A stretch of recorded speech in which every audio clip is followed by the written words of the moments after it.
তা আমরা প্রত্যেকটা সেক্টরের সংস্কার চাই, ব্যক্তি সংস্কার, সমাজ সংস্কার, তারপরে রাষ্ট্র সংস্কার। তো রাষ্ট্র সংস্কারের কাজ চলছে। এই বিষয়ে অন্তর্বর্তীকালীন সরকারকে বলতে চাই, সংস্কার উদ্যোগ নিয়েছেন, এই সংস্কার পরিবর্তে যেন কুসংস্কার আমাদের উপরে চেপে না বসে। এর জন্য সহজ পরামর্শ হলো, যত সংস্কার কমিশন গঠন হচ্ছে, আমরা একটা বিষয় কিন্তু অনুপস্থিত দেখতেছি। ওখানে যদি রাখা হতো শিক্ষাবিদ এবং বড় বড় ইসলামিক স্কলার যদি রাখা হতো, তাহলে এত টেনশন কিন্তু আমাদের থাকতো না। যেহেতু রাখা হয়নি, আমাদের টেনশন আছে যে পূর্বে সেই অভ্যাস কি থেকেই যায় নাকি।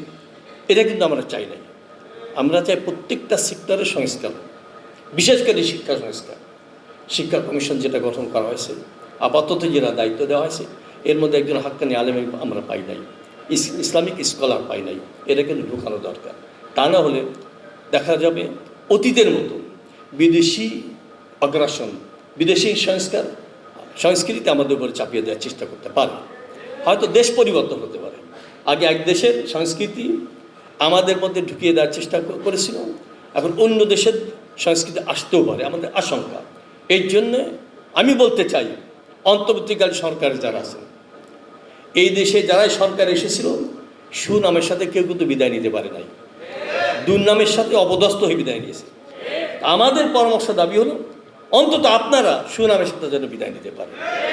এদেশের মধ্যে আপনাদেরকে অভিশাপ না দেয়, লানাত না দেয়। এই জন্যে এদেশের মানুষ কী চায় এর একটা লক্ষ্য রাখবেন। বিশেষ করে সংখ্যাগরিষ্ঠ মুসলমানরা কী চায় এটা আপনারা লক্ষ্য করবেন। কেন অতীতে দেখা গেছে দেশের মানুষকে খুশি না করে বিদেশিদেরকে খুশি করার টাকায় তারা করেছিল। আর আপনাদেরকে বলতে চাই, দেশের মানুষকে খুশি করার চেষ্টা করবেন, বিদেশিরা অখুশি হয়ে যাক, আমাদের কিছু যায় আসে না। এদেশে সম্পদের অভাব নেই, মেধার অভাব নেই, জনসংখ্যার কোনো অভাব নাই। এইটা দেশটাকে সুন্দরভাবে করার জন্য চেষ্টা করা দরকার। তো যাই হোক, আমি আপনাদেরকে ধন্যবাদ জানাই। সারা দেশে যুব আন্দোলনের কাজ চলছে, আমি বড় আশাবাদী এবং ধন্যবাদ দিতেই হয়। মানে আমাদের যত সহযোগী সংগঠন আছে তার মধ্যে যুব আন্দোলন উল্লেখ করতেই হয়। তাদের কাজটা খুব সুশৃঙ্খল এবং তাদের অগ্রযাত্রা খুব উন্নত বলে মনে হয়। আমার মনে হয় আরও সুন্দরভাবে কাজ করবেন ইনশাল্লাহ, অতি সতর্কতার সাথে, ইত্তেহাদের ভিত্তিতে, মহব্বতের সাথে কাজ করবেন। তো একটা ঘোষণা দিয়ে আমি শেষ করছি। আগামী 17ই জানুয়ারি 2025 ইসলামী যুব আন্দোলনের জাতীয় কনভেনশন ইনশাল্লাহ তারিখ নির্ধারণ করা হয়েছে।